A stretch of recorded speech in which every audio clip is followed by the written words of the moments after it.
This evening I'm going to talk about tracking a plant killer, the historical and scientific journeys that I've taken to study Phytophthora infestans, the cause of the Irish potato famine.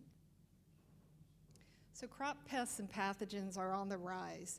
They're increasing across the globe on many different levels. In North America, all the different continents. This is a paper published by a colleague of mine, Dan Bieber, several years ago, and there are more reported in North America because we have more plant pathologists and entomologists working and studying the diseases. But in general, crop pests and pathogens are increasing. These are just some examples of some pests and pathogens that have caused havoc in recent years. Back in Central America in the early 2010-2012, a coffee rust, an emerging new strain appeared and defoliated coffee plants in Central America. The varieties were susceptible to coffee rust and defoliated the plantations. They had to plant new varieties. There were several 100,000 migrant workers that left Honduras and Guatemala and came into the States for looking for work because of a plant disease. So plant diseases are still causing migrations of people even to this day.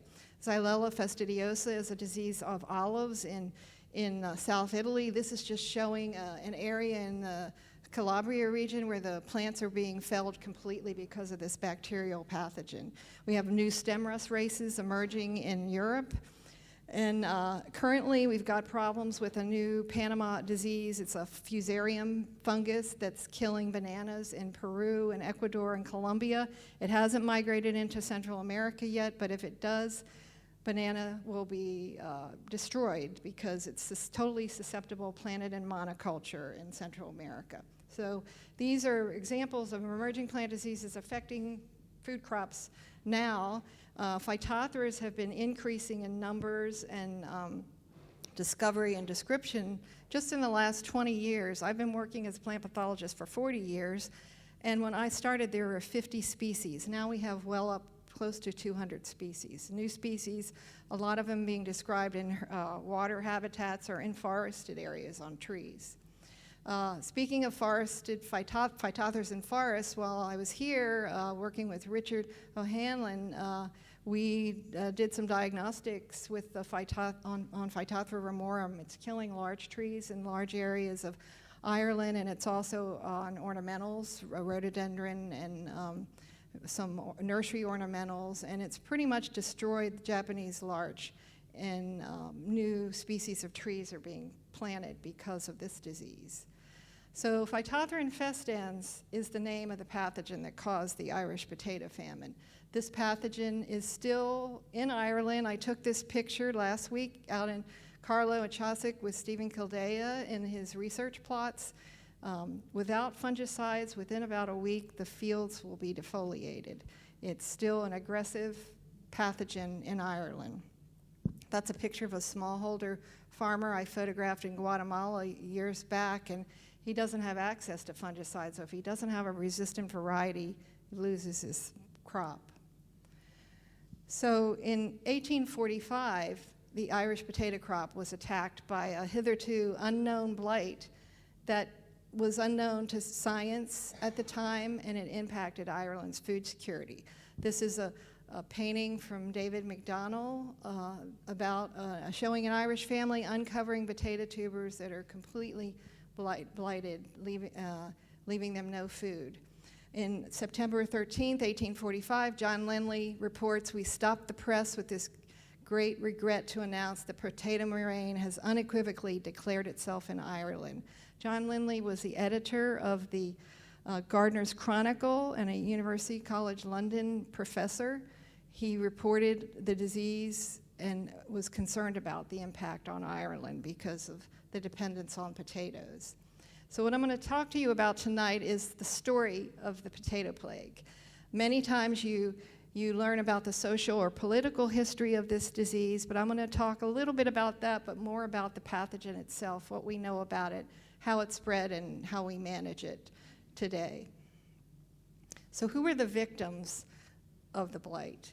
Well, if you walk down to Dublin Quay, you'll see this statue on the harbor We know that 1 million people died of starvation due to the potato famine in Ireland, and over another 1 million immigrated because of this disease.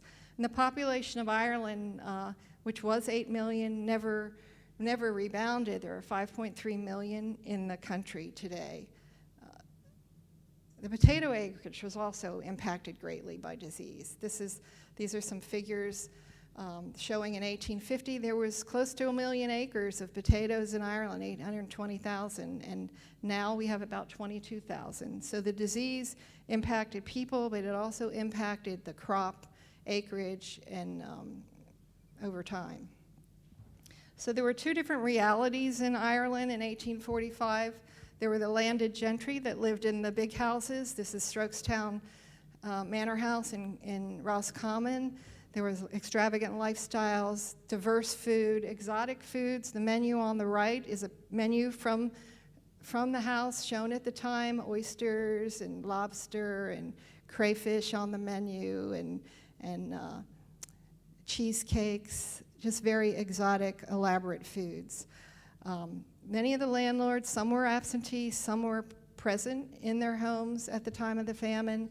Some inherited debt with their establishments, with their homes. At Strokestown, the Mahan family who inherited that property had 30,000 pounds in debt at the time the famine started. Many took out mortgages just to maintain their properties. It was expensive to maintain a large house like this, and they relied on the rent from thousands of tenants that lived on their properties. And when the potato crop failed, the tenants couldn't pay the bills, and the landlords couldn't pay the poor rate for the tenants to feed them. So starvation was widespread.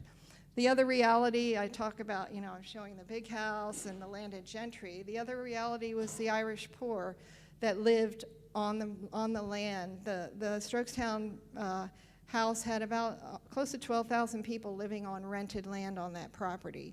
An adult male might consume 9 to 11 pounds of potatoes and subsist solely on potatoes and milk. And the cottagers lived on very small plots. The plots were owned by middlemen and land agents, and oftentimes they paid exorbitant rents for these small plots of land. And they could be evicted at any time, so there wasn't permanence in their housing. And in 1845, about a third of the population in Ireland was living on rented land. So when the crop failed, without potatoes, without money to pay the rent or work, starvation occurred. So immigration occurred to a large extent. I mentioned over 1 million immigrated. About 15 years ago, I visited Grosse Isle in Quebec. This is a quarantine island in Quebec where the Irish that immigrated into Canada were quarantined. At the time, we didn't understand that pathogens cause disease. People were housed in these houses, communal houses, and they take a tongue depressor and go from one person to another to see if they were sick or healthy. Germs were spread that way. People had typhus. 6,000 people died just in the quarantine island. And that wall of honor, that picture there, I took that photograph, all Irish immigrants that came over on ships during the famine years. Now, when we were at Strokestown visiting during this visit, my sabbatical here, there was some math up on the wall in the museum. The workhouse, it would cost 11,000 pounds to keep the tenants in the workhouse, but only 5,800 pounds to ship 3,000 people to Canada. So there were over 1,400 people that went on the Jeannie Johnson and immigrated into Canada, and at least 6,000 just died at Grosse Isle. So it's a very impactful place. If you ever have an opportunity to visit, I'd recommend visiting there. So we had human suffering, human disease. What was the plant disease doing at the time? I need to tell you a little bit about the plant disease because I'm sure I don't have a lot of plant pathologists in the audience. Probably 2. Great. So I'm going to tell you a little bit about the pathogen. This disease affects both tomato and potato. On tomatoes, it forms a rot on the fruit, and potato tubers that are infected have these brown lesions. The pathogen moves in potato tubers. So in 1845, infected potatoes migrated first into the US and then into Europe. And those infected potatoes grew sprouts, and the pathogen sporulated on those sprouts, produced these motile spores that infected leaves again. So within a week period, you might get 2 or 3 cycles of infection. And then as the season progressed and the foliage grew on the potato plants, those spores would wash down and the tubers would become infected. So what was harvested from the tubers were diseased potatoes. So you not only have the disease during the season, but you lose your food for next season when those potato tubers are infected with late blight. So this pathogen sporulates profusely. This is a picture I took under the microscope. It produces hundreds of thousands of these tiny little spores that we call sporangia, and they spread with wind and rain. So the weather is very conducive in Ireland, between 18 and 22 degrees. It sporulates, and with wind and rain, it moves. And this is how it spread so rapidly in Ireland.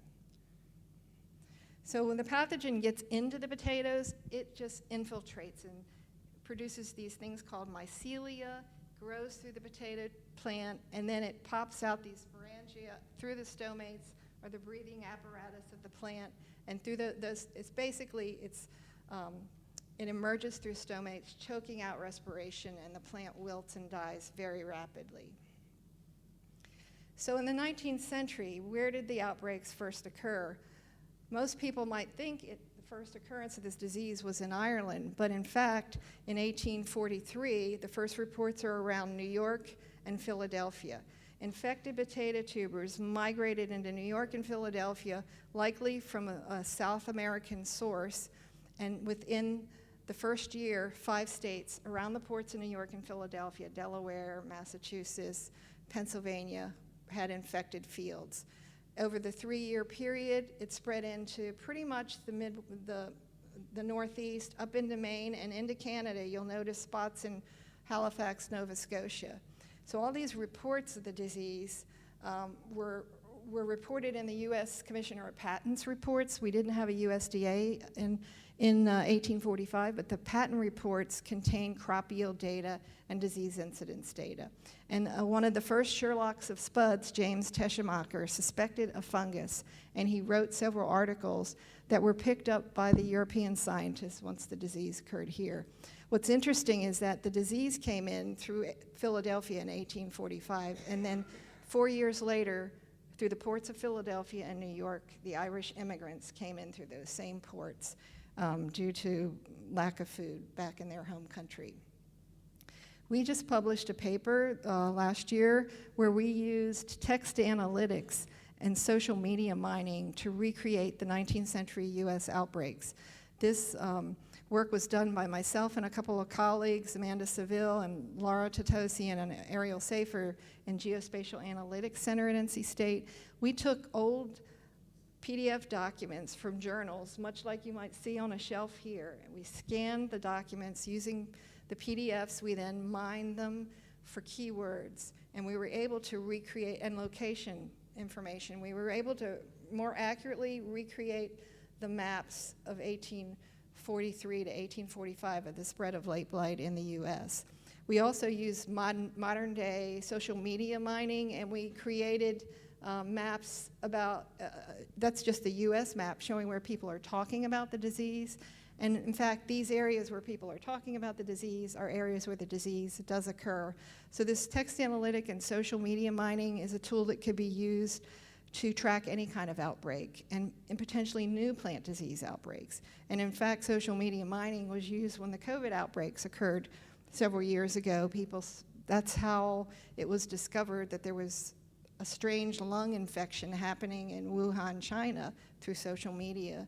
So social media mining for epidemic data is a very powerful tool that I think we'll be able to use more in the future. So the disease was in the US for 3 years. 1845, the first outbreaks are reported in Europe, and they're reported in Belgium. The dark area is showing mid-July in Belgium, and then by August, September, you start seeing the disease in Ireland. It probably most likely was imported through Peruvian potatoes. The three varieties that were infected were called Lima, Peruvianes, and Cordilleras. And it's reported in the literature, so likely those potatoes were from South America. And through wind and rain, this pathogen hopped the channel, was in south of England, and then by mid to late fall was throughout Ireland. So who was the suspect? At the time in 1849 or 1845, we didn't understand that germs caused disease. And in fact, Pasteur wouldn't do his work for another 20 or 30 years to show that microbes could cause disease. So the studies with this plant pathogen were really some of the first to understand that microbes could cause a disease in plants. And Tom mentioned some of my detective work. One of the first scientists to raise the alarm in Europe was Marie-Anne Libert. She was a Belgian mycologist, and she associated a minute fungus with this disease, and she named it Botrytis vastatrix. And vastatrix in Latin is destroyer. And while I was here this summer doing some of my research and writing the book, I sent an email as I was reading some of her work. I realized that she had collected samples and deposited them in a herbarium, and I found her herbarium specimen from 1845, Botrytis vastatrix Libert. She reported the disease in a Belgian newspaper, and because it wasn't a scientific society, it wasn't a scientific society like the Royal Irish Academy, it was in a newspaper, she did not get naming credit for the disease. You'll start to see some samples in the collections that have Libert's name written, and then the person that got credit was a French biologist, a mycologist, who a week later published it in a scientific journal. I still credit her with some of the first reports, and it was very exciting to find that specimen that she had collected.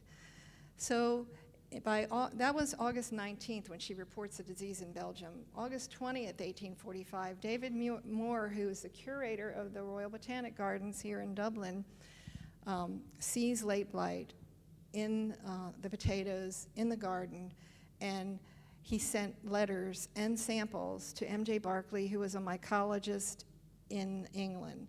And he sent a total of 7 letters. I read those letters while I was here this summer over at the Botanic Garden, and his specimen, which is shown here on the top, Botrytis infestans on potatoes in the Royal Botanic Garden, Dublin, 1846, and the one on the bottom, 1847, those samples are in England in Kew Gardens. So I read the letters in Ireland, and the samples that he sent to England are in the collections at Kew.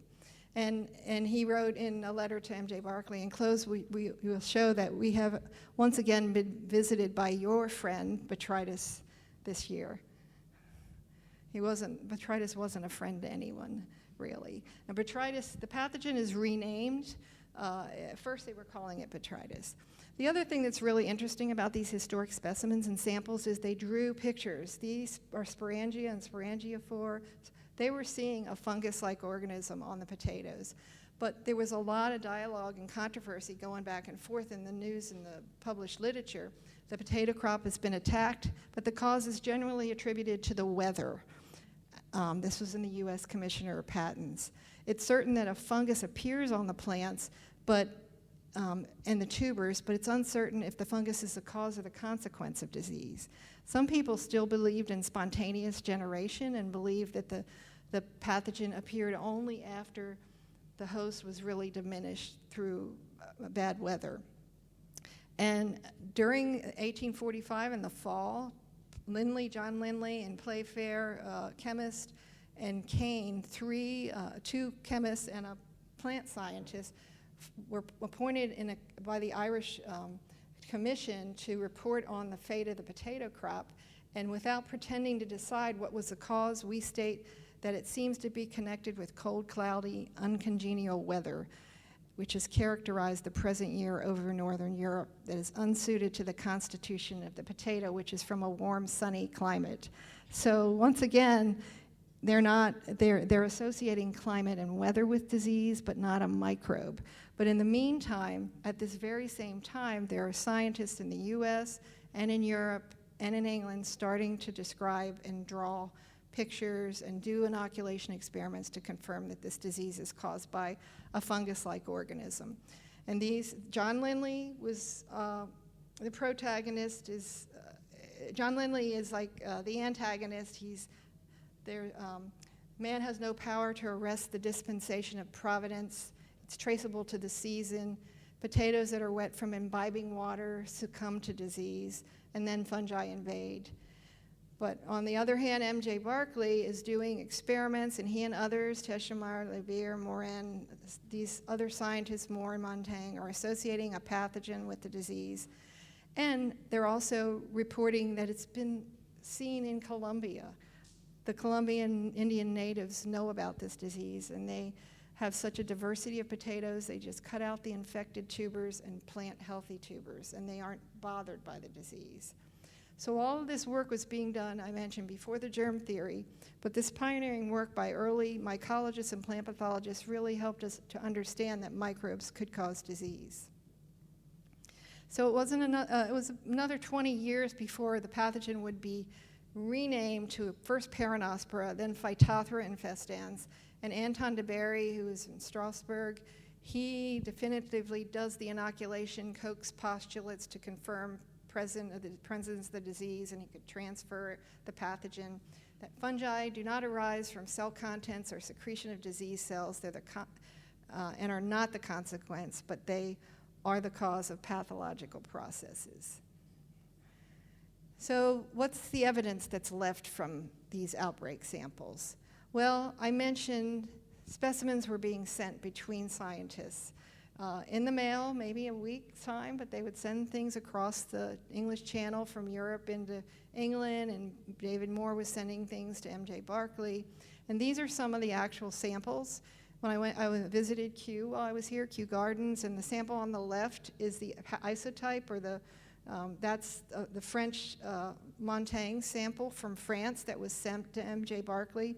The sample in the middle is a potato sample, Anthocyrus salicifolia. It was infected. It's a solanaceous shrub. It was infected by Phytophthora infestans in the Glasnevin Botanic Gardens. And those drawings from David Moore are shown on that specimen label. And as I mentioned, there are letters with the samples. So we began to understand the cause of the disease, and then these letters and specimens could actually be used to track the pathogen. So as Tom mentioned, I was here in 1995 for the 150th anniversary of the potato famine. We had a big meeting out in Oak Park in Carlow, and before I came to Ireland, I went into Kew Gardens. I'd been introduced by a mycologist I knew from Beltsville, and I visited the collections, and I was just amazed by the treasure trove of specimens there. At the time, nobody was really working with ancient DNA, so I saw these samples, and I knew I needed, the spark that happened was coming to this meeting in Ireland and seeing these specimens in England. So I knew the specimens could be used to track epidemics, but the plan was, how do I do it? I just need funding, and you pretty much can't do research without the research funding. So I started writing grants. I wrote a proposal to the USDA NIFA. They rejected the proposal. They said, you can't get DNA out of plant specimens. It's not possible. You know, the naysayers. I had long lists of reasons why it wouldn't work. So I finally decided to write a grant to the National Geographic Society. Exploratory research grants, $20,000. NC State gave me $5,000, and even the International Potato Center gave me a little money. And I took 6 months sabbatical, visited the Farlow Herbarium at Harvard, USDA Beltsville, and I went over to Kew Gardens and sampled these historic specimens. And we were able to amplify DNA from the pathogen in the specimens. So with a $20,000 grant, I was able to publish a very nice paper in Nature, and National Geographic also posted on our work, and so that was exciting. So here I am on my first sabbatical in 97 and 98 in the old mycology building. I also visited IMI, which is the International Mycological Institute in Egham. And some of the samples were collected by this gentleman, Dr. Dennis in the 1940s, he was in the herbarium when I was there, so I met some of the original collectors as well. So I had the funding, had the grant, and finally USDA, the week after I published a paper on this work in Nature, USDA NEFA funded my grant. So another thing I found when I was at Kew was that there was Darwin specimens in the herbarium, the plant herbarium. And I knew that Charles Darwin had been to South America in the 1830s. I'd read his journals on the HMS Beagle, and he mentions potatoes quite a bit. The crew stocked up on game and potatoes, and he writes that pigs and potatoes are as plentiful as in Ireland when he writes in his journals.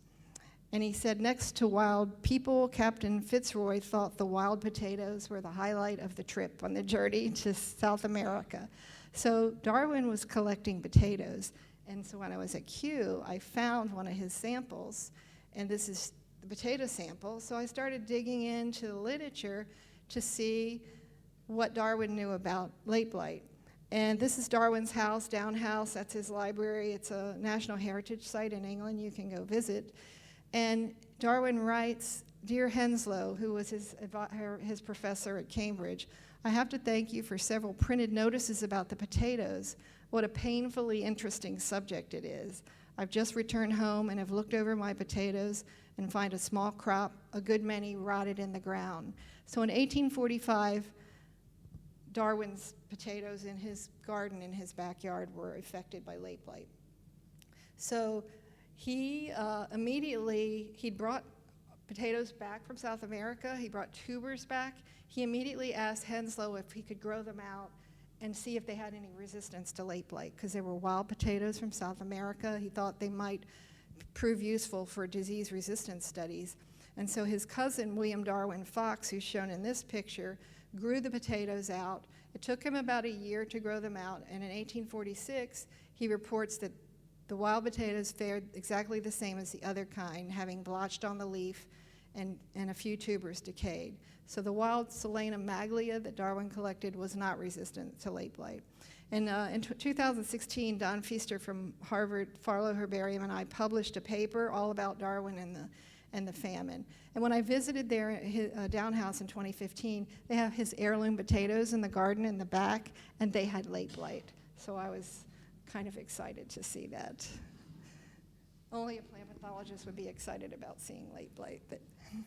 So there are about 12,000 samples of Phytophthora infestans in mycological herbaria around the world, and these samples are time capsules of epidemics of the past.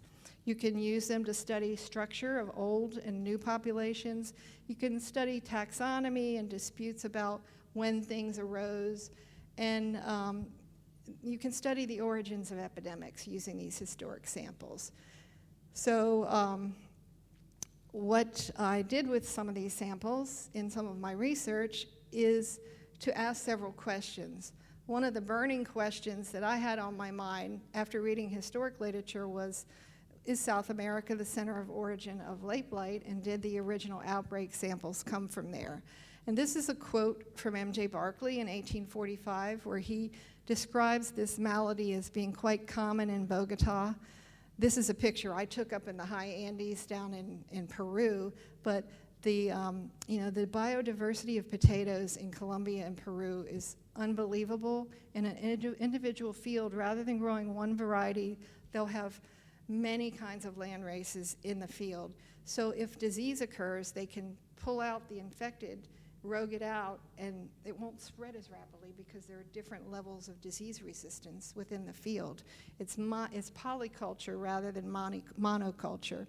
And he says it excites no alarm among the native Indians. Their cultivation continues without intermission during the year, and their tubers are consumed without necessity of storing them, so they keep them in the ground and they have multiple crops. And so the disease did not have the impact there that it did in Ireland. So a big question about historic late blight. In the mid to late 19th century and early 20th century, the origin was believed to be South America, but about the 1940s to 50s and into the latter part of the 20th century, there was more work done by the Rockefeller Foundation in Mexico to breed resistance to late blight, and a new mating type of the pathogen was found there. The survival spores of the pathogen were found there. So a new theory came to be that potentially maybe the pathogen originated in Mexico. And this is a diagram by one of my colleagues, Bill Fry, who shows step 1, it was in Mexico. Step 2, it migrates to the US. But at the time, there were only wild potatoes in Mexico. There wasn't a large potato production or export from Mexico, and the U.S. was fighting a war with Mexico in 1845. You may have heard of the Battle of Alamo. We weren't importing potatoes, so it would have had to have come in through a wild potato collector, which didn't kind of make sense to me.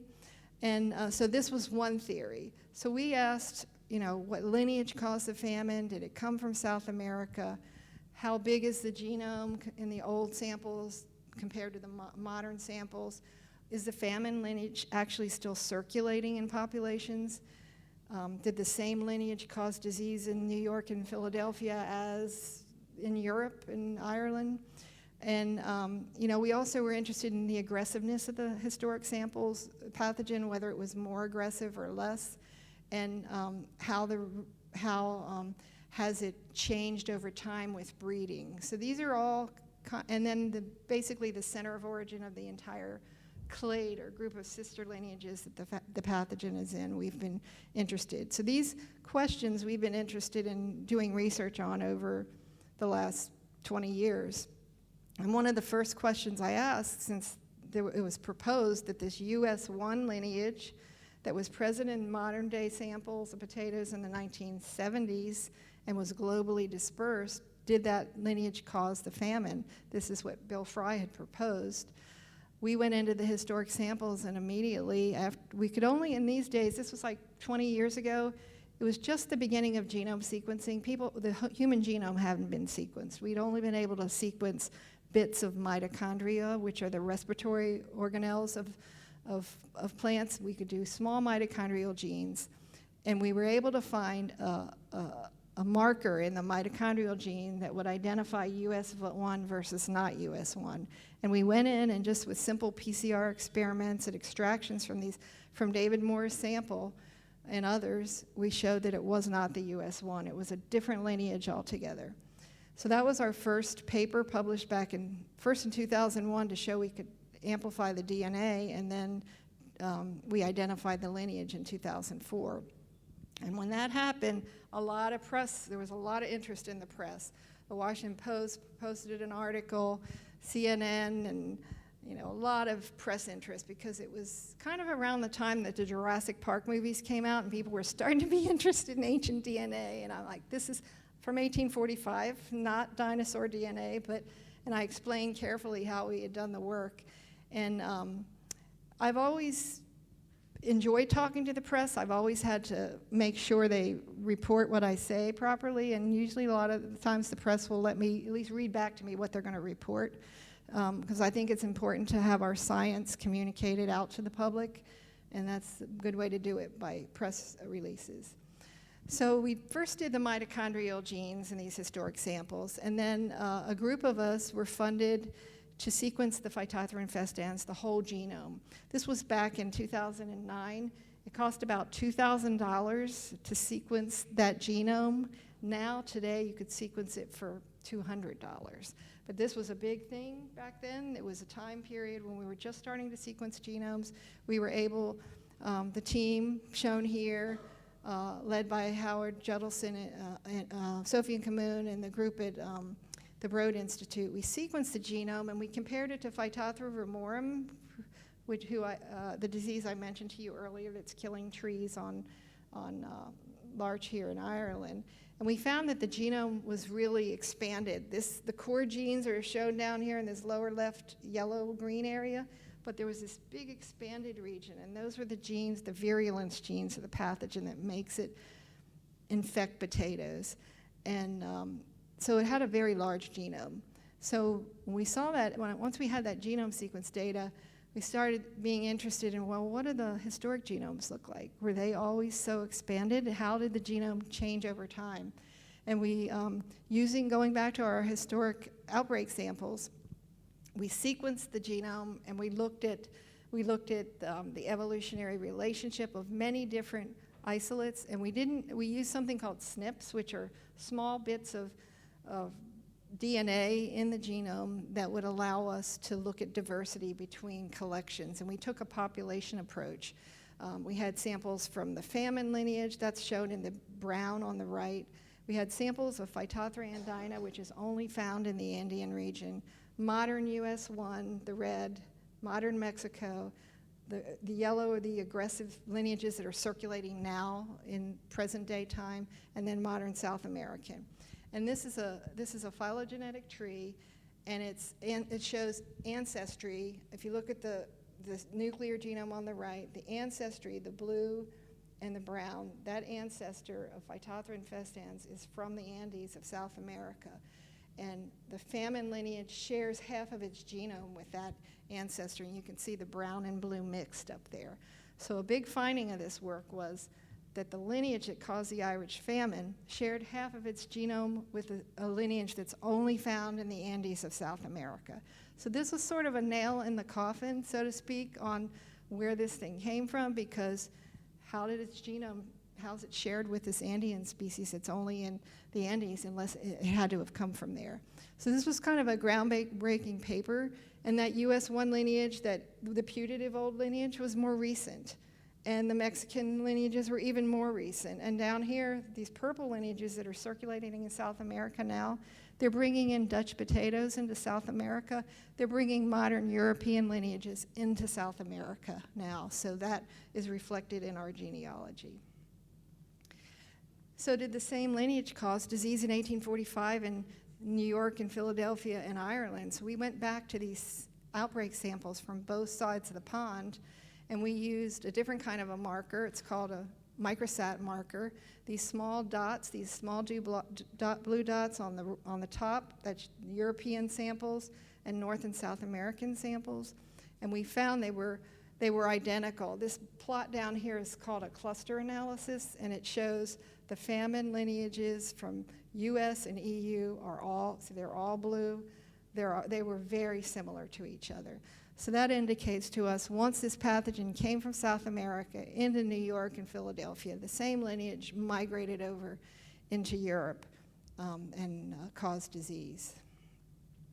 And one of the oldest specimens from South America from 1913 was the Famine lineage. I also was interested in the question of whether this lineage is still circulating. We found it in samples from Malaysia in the 1950s. So it didn't die out after the potato famine. It didn't go extinct. It moved with potatoes as potatoes migrated around the world. In fact, we decided to take a look at that, and this is another paper we published.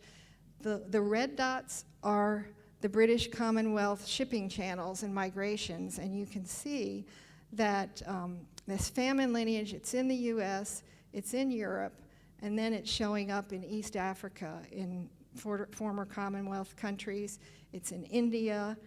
It even migrates in the early 1900s into Australia and China and Hong Kong, various areas, and into some of these islands in the Southeast Asia. So we were actually able to track migrations and consider how potatoes were shipped. And interesting, as I've been working on this book, I've been uncovering a lot of evidence about seed potatoes from Canada being moved into Bermuda, and then from Bermuda the next year, the seed sets are sent to England, and they're diseased when they're in England. So there's several different, we could have South America to the US and then across the pond into Belgium, but we could also have from South America directly into Belgium, and then Canadian potatoes into Europe. So there is not a potato zero. I guess the point I'm trying to make is there were potato zeros. Once this outbreak happened and spread, there was multiple migrations, but of the same lineage. And recently, just in the last 2 weeks, we've published this paper where my graduate student Allison Coomer and we decided to sequence some genes in the potato host and the pathogen. In the past, we'd only worked with just the pathogen genes, but we wanted to see how potato breeding might have influenced the genome expansion. I mentioned when the original Phytophthora genome was sequenced, it was found to be really expanded. And this circular diagram on the lower left, the inside lines are old samples, and as you go further out, they're more modern samples. We found that the genome expanded over time as breeders put out R genes, or resistance genes. The pathogen was able to overcome those resistance genes over time, and the genome became larger. And in fact, the Famine lineage genome is a diploid genome, 2 sets of chromosomes, but the US1 lineage is triploid. And so the genome got larger over time as more resistance genes were put out by breeders. So we have something that breeders and pathologists refer to as a host pathogen arms race. And there's a lot of work going on now to find more stable, resilient genes in potato to this disease. And in fact, last week when I was down at the research station at Carlo, Stephen showed me some plots where there are some stacked resistance genes that are really holding up well to late blight without any fungicides. So there is hope, but single genes in a potato, the pathogen can overcome them. And in fact, we found that this Famine lineage could overcome an R gene that wasn't deployed to the 1930s. It already had in its arsenal the ability to overcome that R gene. So the breeders were behind when they started, and it's constant work to keep up with this pathogen that varies and mutates over time. So how do we manage the disease today? Well, part of my program involves managing a disease surveillance site called USA Blight. We were funded back in 2009 because late blight spread on tomatoes from a company that produced tomatoes from backyard gardens into grower fields. So we had a big team that got together, and the team worked on the disease surveillance system, which we manage at NC State, and then also a decision support tool for fungicide spraying that involves precipitation, relative humidity, and rainfall data. And then we also manage this map, USA Blight map, that maps when outbreaks occur, where they occur. Since the disease is considered a community disease, if you have one grower that gets the disease and doesn't spray or doesn't manage it, it can spread to the neighboring fields. So by seeing an alert on a map, that alerts a grower that it's in the area, I might need to spray. And we've used this mapping over time. We sent out text messages to growers and to help them. And the growers look at the map to decide what type of strain is there and what the fungicide resistance is of the strain. We've also developed new diagnostic tools for quicker identification. And in fact, part of the work we did this summer with the Phytophthora ramorum work was to roll out some of the diagnostic tools for Phytophthora ramorum. So how do we manage it now? Fungicides are the main ways to manage this disease. That's a picture taken up in the tomato fields in North Carolina, where we spray 10 to 15 applications weekly, and growers here do that same thing or maybe even more. And this is a newspaper article I pulled out of the farmers' newspaper here in County Kerry, concerned about this new fungicide resistant strain of EU43 that's been reported in Denmark and Sweden and has been found here in Ireland. So dual fungicide resistance. So growers have to constantly be rotating the chemicals and making sure they target the appropriate fungicides for the strain of the pathogen in their fields. In the US, we don't have as many lineages as they do in Europe. We have 2 strains, US 8 and 11, that were really resistant to this one fungicide that sprayed mefenoxam. But most of our lineages now are sensitive to the fungicide. So we don't have the concern that the European growers have with fungicide, this dual fungicide resistance. Doesn't mean that it can't happen in the future, so it's something we're keeping a lookout for. And I kind of want to end with some of the tools that I talked about, the genomic surveillance, the data mining, analytics, using new detection technologies. We've pulled all these tools together into a multi-investigator research project. We had funding from from NSF. Actually, I have USDA written down there, and it's NSF. That's a big typo. I noticed it, but you all might not. But anyway, we had funding, $1 million funding for phase 1, and we're now working on this phase 2 project, which is going to involve a lot of different European researchers as well to not only do disease surveillance and genetic analysis, but to put the data into decision support tools and forecasting models to understand spread. And Phytophthora infestans will be one of those pathogens that it's our target pathogen, and Phytophthora ramorum, and some other plant diseases that are problematic in the U.S.